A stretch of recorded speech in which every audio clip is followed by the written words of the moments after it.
Welcome back to our channel. For today's vlog, tingnan nyo naman guys, namumunga na ang ating mga pananim at ang kamatis natin ay may hinog na. Yan, nakakatuwa pagka ganitong namumunga na at nakakatuwa talaga at hindi sayang yung iyong pagtatanim.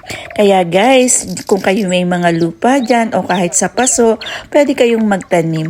Ito nga palang update ng ating mga pipino. Ang dami ng bulaklak guys at mga ilang araw pa ay mamumunga na to at mamumitas na tayo ng ating bunga.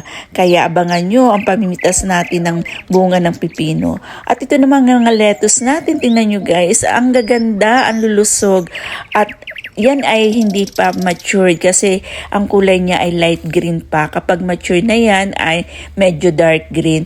Pero pwede na nating kuhanan kasi gagawa tayo ng chicken burger. Yes guys, gagawa tayo ng chicken burger para sa ating food vlog.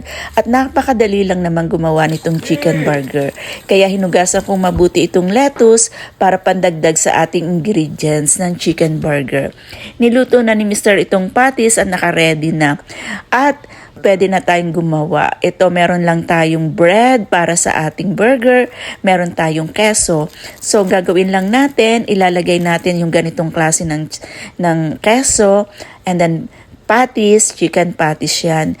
Tomatoes, and yan ang ating lettuce na kinuha sa ating garden. Diba guys? Nakakatuwa kasi pagka ganitong meron kang gagawin at meron kang available sa iyong garden, less gastos ka na, tipid ka na, diba guys? Kaya naman kung kayo may mga lupa dyan sa inyong mga paligid, ay matuto tayong mag-garden at magtanim. At dalawa ang ginawa ko kasi para naman kay Mr. Yun nga pa lang sa akin ay babaunin ko for lunch. So, yun ang aking lunch for today. At napakadali lang nitong gawin.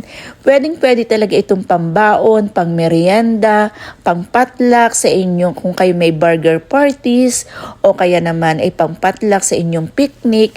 Yan, napakadali lang gawin. At para naman sa ating shake for today drinks na babaunin, ay meron tayong cucumber, banana, and carrots. At ang pinagsama-samang ganitong ingredients ay napaka-sustansya dahil maraming itong contains na minerals and vitamins and antioxidants din. At tingnan nyo naman guys, nag-lunch na ako. Nasa opisina na ako, tingnan nyo. At ito na ang ating lunch. Sana nagustuhan nyo. At salamat sa panunood. Hanggang sa muli. Bye-bye!